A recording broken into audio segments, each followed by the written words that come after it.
Think about your passport for a second. I mean, just picture it. It's this incredibly rigid physical Yeah, object. very standardized. Exactly. It's got a specific color. It's filled with these stiff ink stamps, exact dates, defined borders. And when you hand it to a border agent, there's this expectation of absolute precision. Like an engineering document. Right. Like engineering. You present the booklet, the computer scans it, and the agent just points at the screen and basically says, there you are, that is who you are, and that is exactly where you are from. It is entirely binary. I mean, it's documented, and frankly, it's very comforting for modern bureaucracies. We desperately want human identity to be, visible, to be neatly categorized and filed away in some sterile database somewhere. But if we rewind 1,000 years ago, an entire diaspora had to figure out how to cross, dozens of borders without a single piece of paper. Not one. So you step into the world of this 1,000-year global migration, into a history of just constant movement, and suddenly that whole bureaucratic system is completely broken. We're looking at an identity that isn't bound by paper at all. No, their passport was acoustic. An acoustic passport, a history carried entirely through sound. And to help us untangle this, to really connect the dots between the genetics, the history, and the actual musical theory, our expert guide is here. And I just have to say, if you could see the studio right now, we have this massive, sprawling tapestry of vintage world maps, and it's completely overlaid with intricate musical notation. It's quite the visual. It's amazing. It is the perfect visual for the mission of this deep dive today. We are going to understand how the Romani people carry their identity across the globe using music as their vessel. And crucially, how we can separate their deeply complex lived reality from the romanticized exotic stereotypes that get plastered over them in Western masterpieces, like, say, the opera Carmen. Yes, because you've probably heard a blazing Balkan brass band, or maybe you've seen Carmen, but today we are untangling the real human survival story from the fantasy. So the visual of the map overlaid with music, why is that so crucial to start with? Well, because we're talking about a people whose history was essentially written in melodies. Melodies, rhythms, performance practices. What's fascinating here is that for the Romani people, music wasn't just like a byproduct of their culture. It wasn't just a hobby. Right. It was the literal engine of their survival. Okay, let's unpack this. Because usually when we think about ethnic identity, we almost always tie it to a specific patch of dirt, right? Yeah. A homeland. Absolutely. Blood and soil. Right.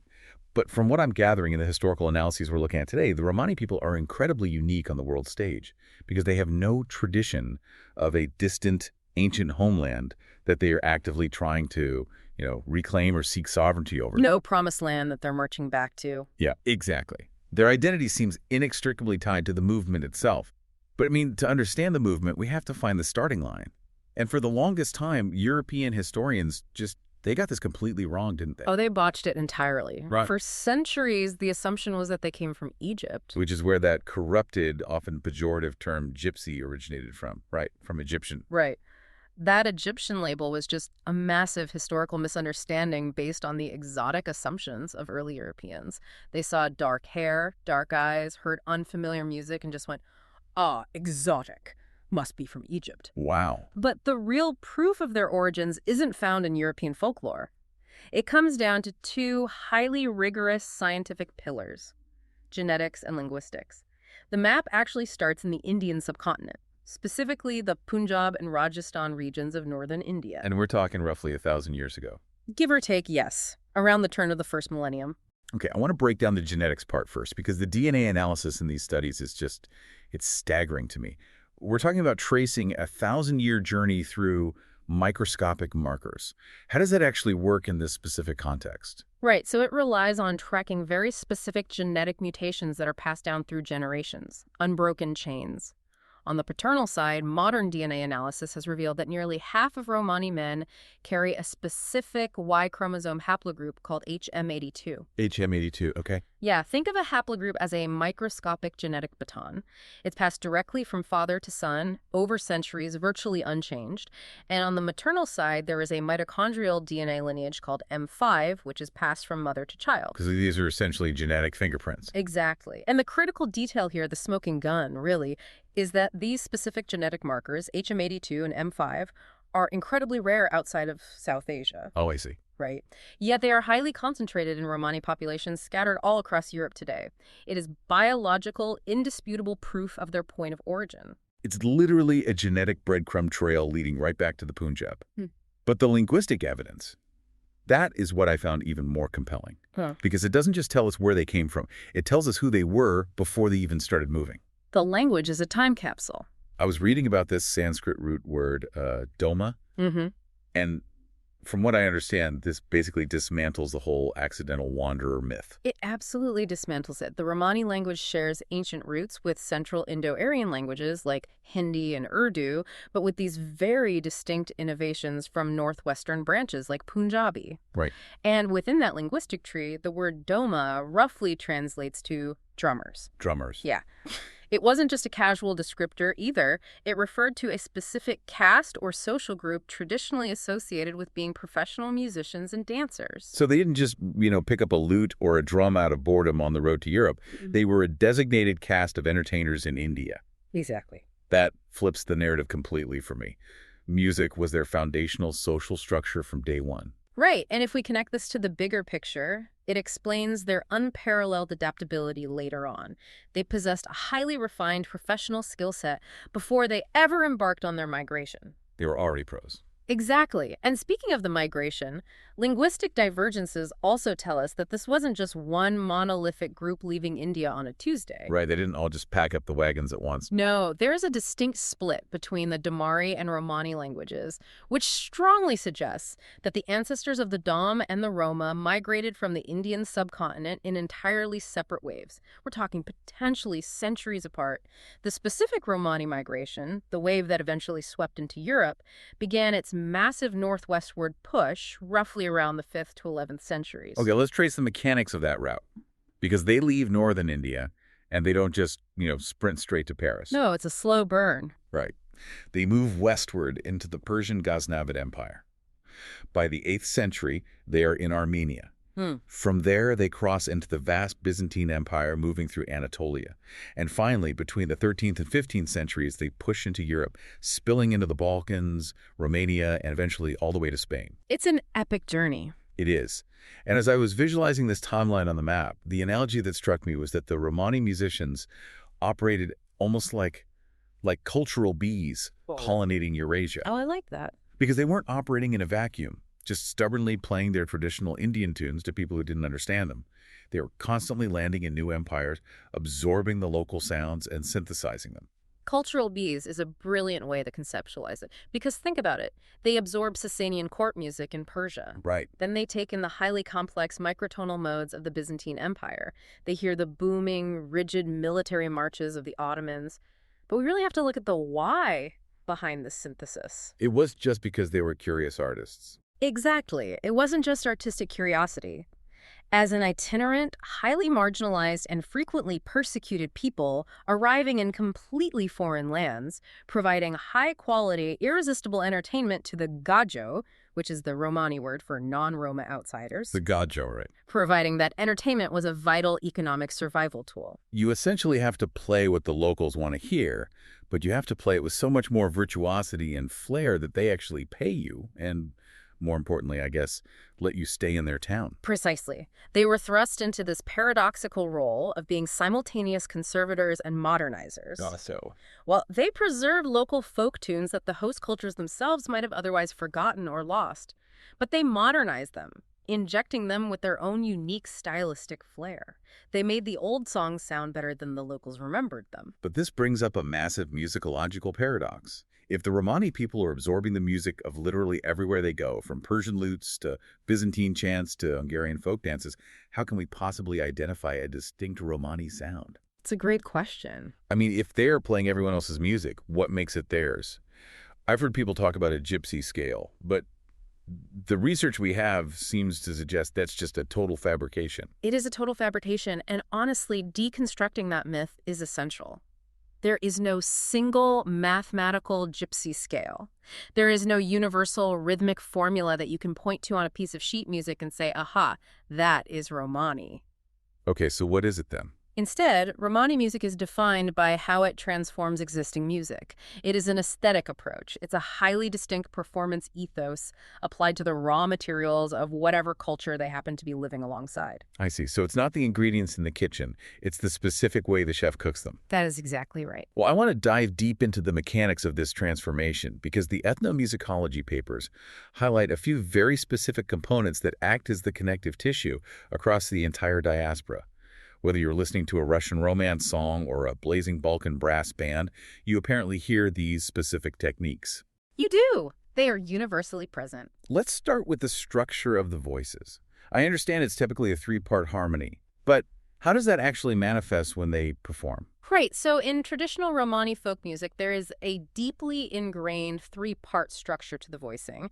And this is true regardless of whether it's vocalized by singers or played on instruments. You have the primary melodic line, the core tune. The melody everyone hums. Exactly.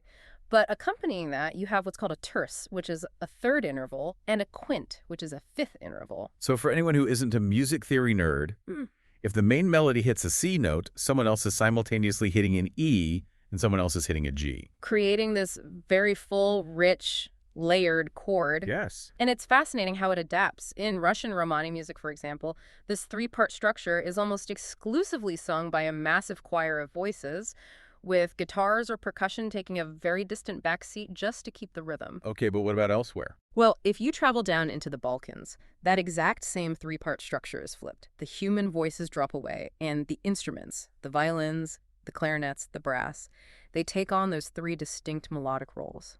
It creates this massive, immersive soundscape that feels uniquely theirs, even if the underlying tune is just a local folk song. And within that soundscape, the timing isn't rigid. I was reading about this concept of syncopation and flexible timing, specifically in a musical form called the duina. And from what I gather, the duina sounds almost like a musical panic attack or a deep weeping. It's totally free rhythm. The duina is a masterpiece of emotional manipulation through timing. It is this mournful, highly lyrical solo played in what we call rubato. Meaning stolen time. Right, stolen time. The performer stretches and pulls the tempo to express deep, profound sorrow. There is no strict metronome. You can't tap your foot to it easily. But what is truly breathtaking is that the very same ensemble, after playing a heart-wrenching formless duina, can instantly transition into a lightning-fast, highly syncopated dance beat. And even in those fast dance beats, they do something fascinating with the attack of the notes. The sources call it a delayed attack. Ah, yes. The delayed attack. Instead of hitting the downbeat exactly on the one like a Western classical orchestra, would they hold back? Yes. Western classical music generally demands mathematical precision. The conductor's baton drops and the note begins instantly. But Romani players will deliberately wait for a fraction of a split second before initiating the note. It's like pulling back a rubber band. You know the snap is coming. Right. And that microsecond of waiting creates this intense psychological tension. It absolutely does. It pulls the listener forward. It keeps the music from feeling sterile. Yeah. It makes it feel dangerous and like spontaneous. And that tension is resolved through their unique phraseology. If you think of how a typical Western pop song operates, the volume and intensity remain relatively constant throughout a verse or a chorus. It's flat. Romani phraseology, however, is best visualized as the passing of an ocean wave. I love this analogy. Walk me through the wave. So a musical variation might begin at a medium conversational volume. Then, as the phrase develops, it swells organically into a massive, powerful forte before gently receding back down as the phrase concludes. Or it might start with an explosive crash and slowly fade out into a whisper. So it's constantly moving. Perpetually in motion, the music breathes. It swells and recedes, mimicking human emotion rather than mechanical reproduction. Which perfectly transitions into how they use harmony to manipulate emotion. Because this was the biggest aha moment for me in the research. The sources call it gypsy reharmonization. It's a brilliant technique. It explains why their music always feels so uniquely melancholy even when it's fast and upbeat. From a technical standpoint, they are actively subverting our expectations of major and minor chords. Right. It is a brilliant psychological sleight of hand. Imagine you are listening to a standard upbeat folk dance. Your Western, classically trained ear expects a specific resolution. You hear the chord progression building, and your brain anticipates a bright, happy major chord to finish the phrase. Because that's what we've been conditioned to hear. Exactly. The Romani musician knows you are expecting that. And right at the precipice, they substitute that expected major chord with a dark, heavy minor chord. It's like pulling the emotional rug out from under the listener. You're ready to smile, and suddenly you feel a pang in your chest. Why is that such a foundational part of their sound? Because it injects a profound sense of longing into music that might otherwise just be simple entertainment. It reflects the historical reality of a people who have faced constant displacement and hardship. The sorrow is always there. Always. Even in their most celebratory, ecstatic dance music, there is this inescapable undercurrent of sorrow. The minor chord substitution is the sonic footprint of their history. And you hear that history most clearly in the singing style itself. I know we talked about the three-part vocal structure earlier, but the actual delivery of the singing is incredibly distinct. It relies heavily on glissandi. Glissandi, or vocal slides. Instead of hitting a pitch cleanly like striking a key on a piano, the Romani singer will glide up to the note, or slide down away from it, catching all the microtones in between. So it's not neat and tidy. No, it is Right. highly declamatory, meaning it feels less like someone singing a pretty melody and more like someone delivering a desperate, passionate speech directly into your soul. The slides and microtones literally mimic the physiological sound of weeping or profound yearning. So we have these highly sophisticated techniques, right? The three-part voicing, the tension of the delayed attack, the breathing wave of the phraseology, the psychological trick of minor chord substitution, and the weeping glissandi. That's the toolkit. But here's the thing that absolutely blew my mind. For centuries in the early Romani heartland, the population was largely illiterate. Yes. They didn't have sheet music. They weren't writing these complex harmonic structures down on a chalkboard to teach the next generation. This entire musical architecture was oral. It was passed down entirely ear to ear. The sheer cognitive power of that oral tradition cannot be overstated. When a culture cannot write its history down, the collective memory must become flawless. The methods of teaching have to be deeply ingrained in daily communal life. Because if you forget it, it's gone. Right. And because they didn't rely on the rigid instructions of written notation, their music retained an incredible fluidity and improvisational spirit. And you see the echoes of that oral primacy in techniques that use the body itself as an instrument. Yes. Let's talk about perjetes, the mouth bass, because when you don't have a drum or you can't afford an instrument, you have to improvise. Perjetes is a masterclass in vocal percussion. It occurs when singers use meaningless rhythmic syllables, percussive vocables, to imitate the deep, driving sound of a bass instrument or a drum. Just with their voices. Just their mouths. A group of singers can sit around a table with no instruments whatsoever, and using nothing but their mouths, throats, and hand claps, they can generate a massive driving dance rhythm. I was reading this. It sounded incredibly similar to Konakol, the classical vocal percussion of South India. Exactly. Ethnomusicologists have directly traced the use of these specific percussive syllables all the way back to traditions in the Indian subcontinent. Wow. It is essentially an acoustic saucil, a piece of their original Indian heritage, perfectly preserved in the modern music of Eastern Europe. Okay, but I have to play devil's advocate here for a second, just to challenge this idea of a unified acoustic passport. If I go to a tourist restaurant in Budapest, right, and I see a Romani ensemble playing a traditional Hungarian folk song for a bunch of tourists eating goulash, is that actually Romani music? Or is it just Hungarian music being played by Romani people for cash? How do they navigate that boundary? That is the essential quote of their survival, honestly, and it illuminates the invisible wall between the Roma and the host societies they navigate. The Romani people themselves have very specific terminology for this. Oh, they do? Yes. The music you hear in that Budapest restaurant, the highly polished, performative, often slightly stereotyped music played for tourists, is what they call gadzsikani muzika, music for outsiders. So it's an economic product, it's a service rendered? It is entirely a commercial product. They're giving the host culture exactly what it expects to hear, reflecting the host culture's own folk traditions back to them, just played with that superior virtuosity we discussed. Right. But behind closed doors, away from the tourists and the paying audiences, when they are playing solely for themselves at a private wedding, a baptism, or simply around a table late at night, they play their true internal music. And how does that private music differ from the public spectacle? This private music is often significantly slower. It's far more mournful, deeply personal, and almost always sung in the Romani language. The existence of Gajah Musica is a brilliant defense mechanism. It protects the core. Exactly. It highlights the barrier between them and the rest of the world. They satisfy the Gajah's demand for entertainment while fiercely guarding their true acoustic identity, their vulnerabilities, and their language for themselves. That is a literal double life encoded into their repertoire. You have the public mask and the private soul. And this incredible musical toolkit, this ability to adapt, synthesize, and compartmentalize, allowed them to survive across drastically different, often hostile empires. Because as they migrated, they weren't just passively floating through history. Not at all. They were actively shaped by the empires they entered, often in deeply traumatic ways. And we really cannot discuss the evolution of Romani music without confronting that trauma directly. The music is a beautiful artifact, but it was often forged in a crucible of immense human suffering. Let's talk about Romania. Yes. If we look at the regions of Wallachia, Transylvania, and Moldavia, which roughly encompass modern-day Romania, the Romani people were subjected to 5 centuries of brutal, institutionalized enslavement. 500 years of slavery. That is a staggering duration. We're talking from the 14th century all the way into the mid-19th century.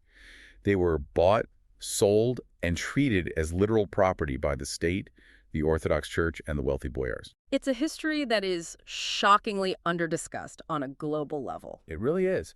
How did their music function within a system designed to completely break them?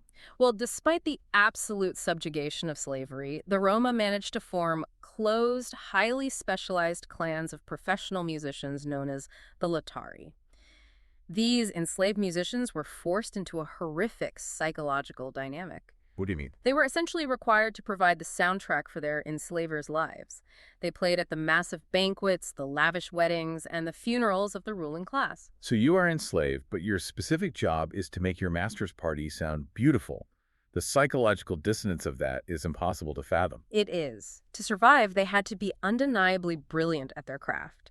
A highly skilled Latari held more value, which could occasionally translate into slightly better conditions, or at least protection from being sold away from their families. It was within this specific, agonizing crucible that they truly mastered forms like the doanaya that we discussed earlier. The free rhythm, weeping chant.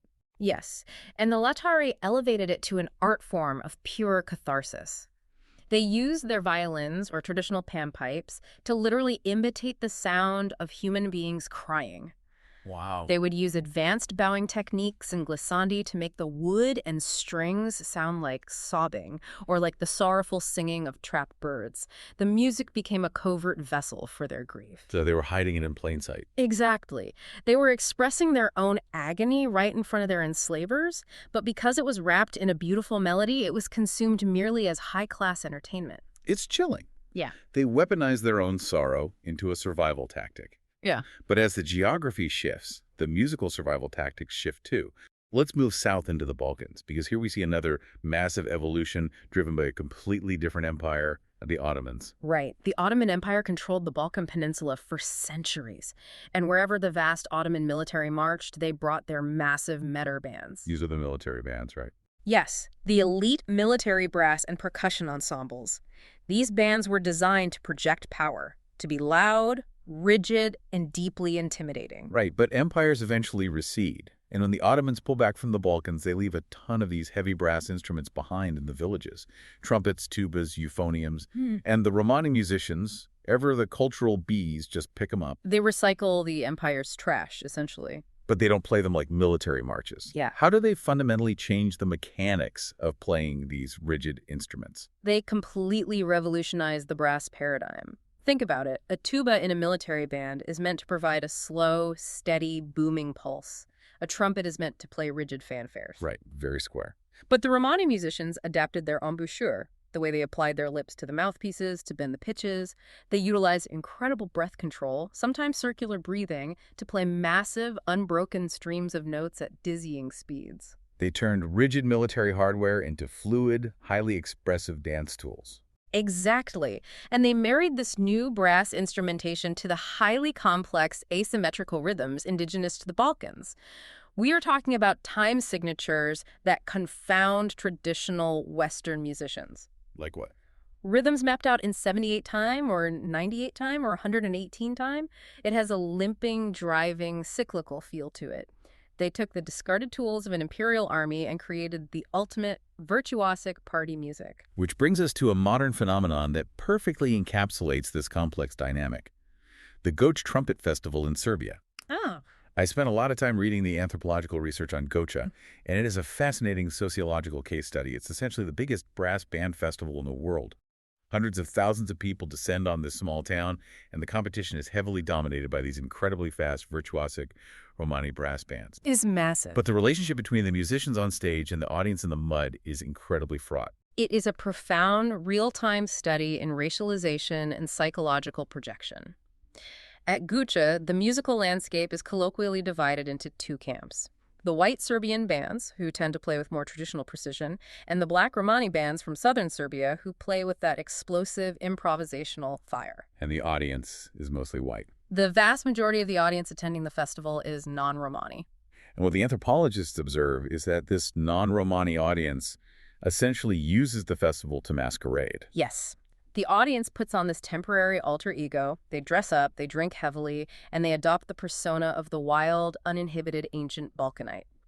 They are chasing a specific state of sevda, which translates roughly to a trance-like euphoria or a deep emotional surrender. So they're basically going to watch these Romani musicians to unlock their own repressed desires. Precisely. The audience projects all of their own repressed needs for freedom, passion, and lawlessness onto the gypsy musicians on stage. They consume the Romani performance as a liberating catharsis for themselves. It is an intoxicating experience. But there's a dark side to it. A very dark side.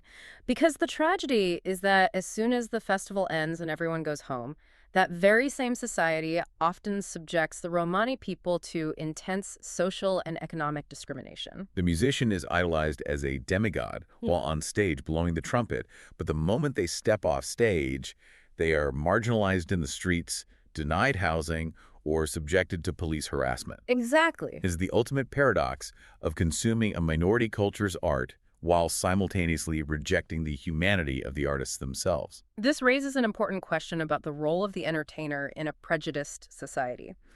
Their music is deemed essential for the majority's emotional release, but their actual lives are deemed expendable. And here's where it gets really interesting, because we see the exact same paradox play out on the complete opposite end of the European continent. Let's pivot away from the Balkans and look at Spain.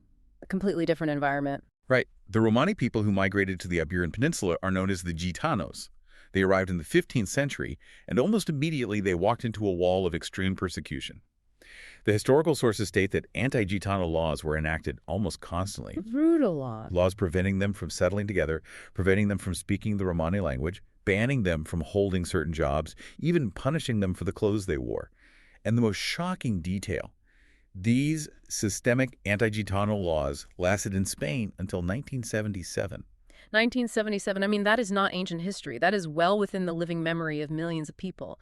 It is a deeply entrenched, multi-century history of targeted marginalization and forced assimilation. But if we connect this back to the acoustic passport, what did that crucible of oppression in the heat of Andalusia actually give birth to? Because it birthed one of the most famous musical genres on the planet, flamenco. It did. When the average person thinks of the quintessential sound of Spain, they think of the rapid-fire guitar and the stomping boots of flamenco. But the historical consensus is very clear. Flamenco is fundamentally a Romani art form. Born from the Gitano experience. Born directly from the Gitano experience in the lower classes of Andalusia. It is the synthesis of Gitano expression, blending with Andalusian folk music, Moorish influences, and Sephardic Jewish traditions, all marginalized groups interacting in the shadows of Spanish society. But the emotional core, the absolute beating heart of flamenco, is undeniably Romani. And you can hear it most distinctly in a vocal technique called the voz rajada. The voz rajada translates to the cracked voice. The cracked voice. It's such a visceral, painful description.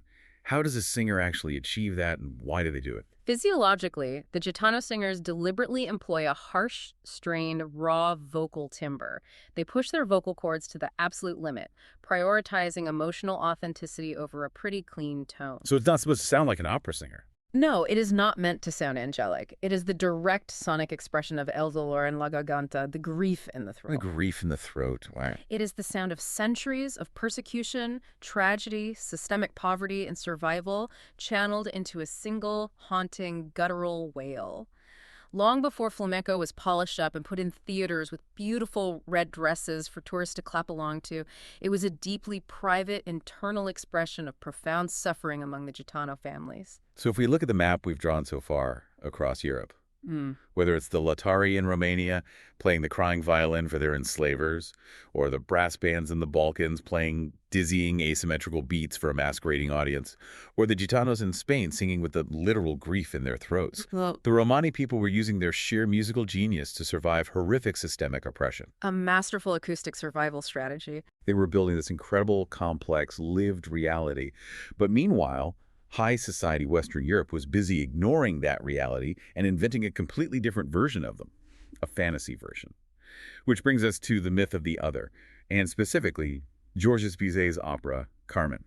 This is a crucial pivot in our deep dive. We have to examine how the dominant culture, the empire, weaponizes stereotypes for its own entertainment and psychological comfort. And there's arguably no greater, more globally recognized example of this exoticization than Bizet's Carmen, which premiered in 1875. Let's set the stage for 1870s Paris, because you can't understand Carmen without understanding the political anxiety of the people sitting in the theater seats. Why was the French bourgeoisie suddenly so utterly obsessed with a story about a wild, lawless gypsy woman? The context of the 1870s is everything. France had just suffered a completely humiliating, rapid defeat at the hands of the Prussians in the Franco-Prussian War. Right, they lost badly. Yeah, very badly. And immediately following that defeat, the city of Paris was torn apart by the Paris Commune, a radical, bloody, working-class socialist uprising that resulted in barricades, burning buildings, and massacres in the streets. The French bourgeoisie, the people buying opera tickets, were traumatized, deeply anxious, and feeling that their societal control was slipping. They were terrified. They desperately craved escapism. They were looking for an outlet. And they became fascinated by the concept of the bohemian lifestyle. But to a conservative Parisian in 1875, bohemian didn't just mean a starving artist in a cafe.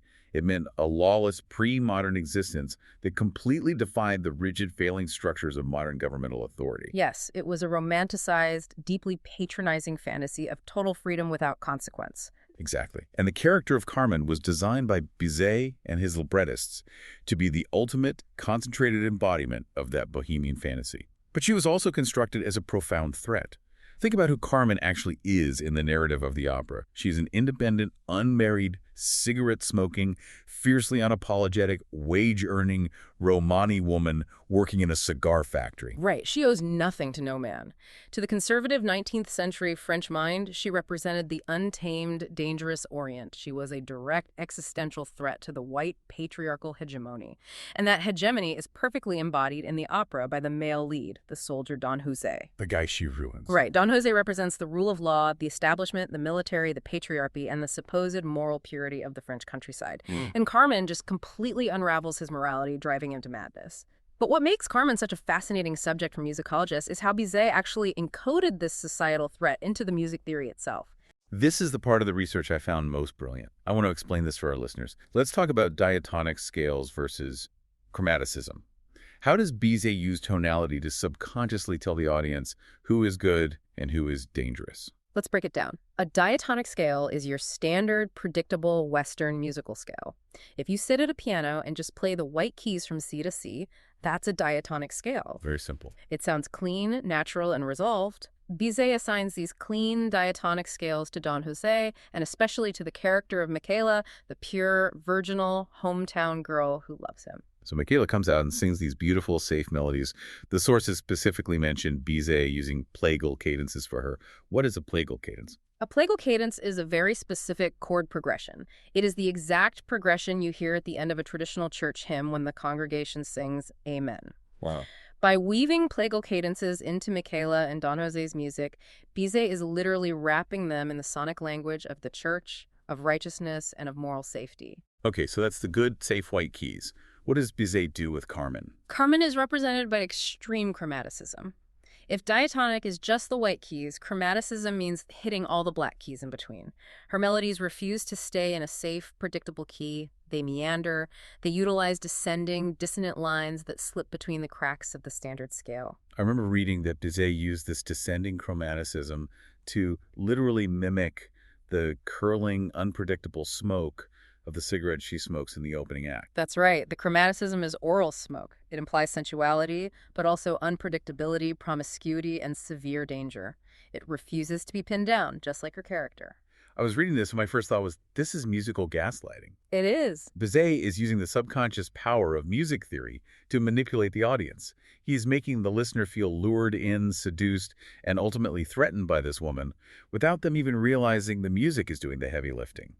He's programming the Parisian audience to view the Romani woman as a dangerous other. It's incredibly manipulative. And the ultimate irony, the absolute kicker to this whole thing, is that Carmen's most famous aria, the song everyone knows, the habanera, isn't even Romani music. No, it is absolutely not. The habanera, the song with that famous descending chromatic line that everyone alive associates with the quintessential gypsy sound, is actually based on a Cuban dance rhythm. A Cuban dance. Yes, Bizet essentially lifted it from a Spanish composer named Sebastian Iradier. So he takes a Cuban dance, throws a Spanish flair on it, gives it to a French singer playing a Romani woman, and calls it authentic.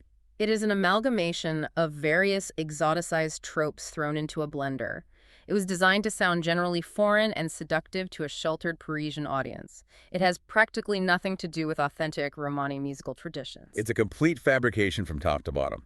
Yet, it became the defining global stereotype of a Romani woman, the seductive, treacherous temptress with dark magic who lures good, upstanding men to their ruin. And when you step back and look at the broader classical music scene of the 19th century, the double standard is just glaring. The hypocrisy of the 19th century classical music establishment is staggering.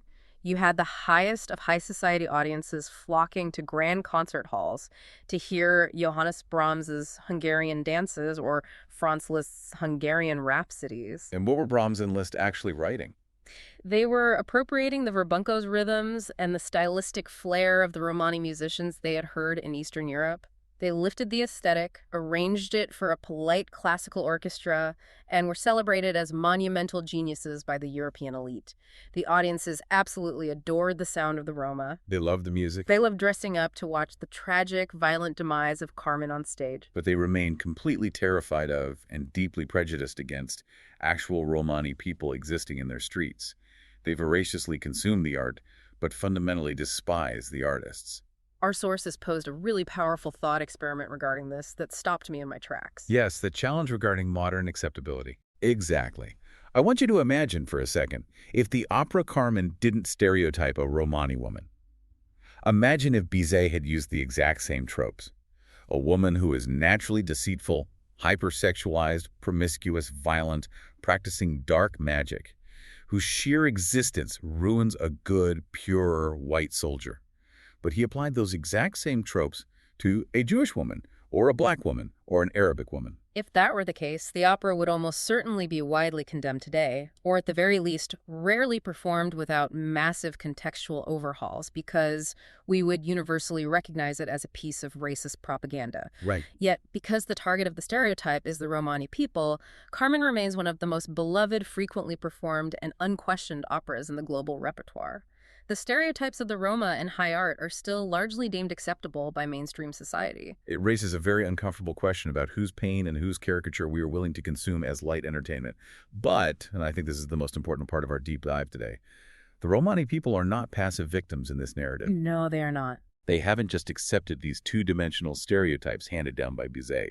In the modern era, they are actively, aggressively using music to rewrite their own narrative. So let's explore how you actually fight back against a cultural monolith as massive as Carmen. Well, one brilliant strategy is to literally rewrite Carmen, and that is exactly what the legendary Balkan musician and composer Goran Bregović did. He created a theatrical piece called Bregović's Carmen, with a happy end. I love that title. It is a deliberate, conscious anti-opera. In anti-opera, that concept is fantastic. How does he deconstruct Bizet's masterpiece? He attacks the veneer of classical purity first. The language is entirely reclaimed. His Carmen is written and performed in the Romani language, heavily laced with authentic Romani swear words and street slang. No polite French. He completely strips away the polished, polite Parisian French. Musically, he throws out the classical violins and replaces them with gritty, blasting Serbian brass bands and wheezing French accordions. I read the plot. And it's super meta. It revolves around a struggling Romani band who are trying to stage their own makeshift version of the opera to make some money. But the most significant reclamation isn't the instrumentation, it's the ending. Right, because we have to remember in Bizet's version, Don Jose brutally murders Carmen in a jealous rage. She asserts her independence, and the narrative punishes her with death. The ultimate patriarchal consequence for female freedom. Exactly. But Bregović explicitly rewrites the narrative to ensure his characters get a happy ending. When asked why he changed one of the most famous endings in theatrical history, Bregović simply stated that he wanted to give the Roma a happy ending because, quote, there are enough tragic events in their lives. Wow. He recognized that if the Romani people are only ever going to have one globally famous theatrical work associated with them, it shouldn't end with their brutal murder. It is a profound, joyful act of narrative reclamation. That is incredibly powerful. And cinema is playing a massive role in this reclamation too. The sources highlight a specific film from 1993 by Tony Gatliff called Latcho Drom. Tony Gatliff is a highly celebrated filmmaker of Romani descent. And with Latcho Drom, which translates from Romani to Safe Journey, he essentially created a cinematic version of the acoustic passport we've been discussing today. That's a great way to put it. The film traces the entire 1,000-year migration of the Romani people, starting in the Thar Desert of northern India, moving through Egypt and Turkey, up into Romania and Hungary, and finally ending on the coast of Spain. But the genius of the film is its structure. Mm-hmm. There is virtually no spoken dialogue in the entire movie. Yeah. No narrator telling you what to think. None. The entire history, the entire anthropological journey is conveyed purely through the evolution of the music and the dance. You watch the Indian rhythms seamlessly blend into Egyptian melodies, which morph into Hungarian strings, which crackle into Spanish flamenco. It's all visual and oral. It acts as a monumental reclamation of their history, proving through sight and sound that their identity is a continuous, unbroken chain of artistic brilliance. It counters the fragmented collection of stereotypes with a unified, living history. We also see this reclamation happening on a very grassroots, hyper-local level. The research provided a really specific, fascinating example navigating the complex legacy of the Cold War. Let's talk about Bulgaria and specifically the Kotel Roma. What is the historical context of Kotel? To understand the modern actions of the Kotel Roma, we have to understand the profound cultural erasure attempted during the communist era in Bulgaria. Under communist rule, the state was obsessed with presenting a unified, monolithic national identity. They took traditional Bulgarian folk music, threw it into a state-sponsored committee, and heavily sanitized it. They basically scrubbed out anything that sounded too ethnic. Precisely. They systematically stripped away the complex Romani embellishments and the Turkish influences. They packaged this new, rigid, sterile music as Narodna muzika, the official, state-sanctioned, pure national folk music. And the state propaganda specifically used terms like chisto, meaning pure, and autentikno, meaning authentic, to describe this sterilized music. Wow. So they officially erased centuries of Romani contribution from the national identity. They literally legislated the Romani musicians out of their own history.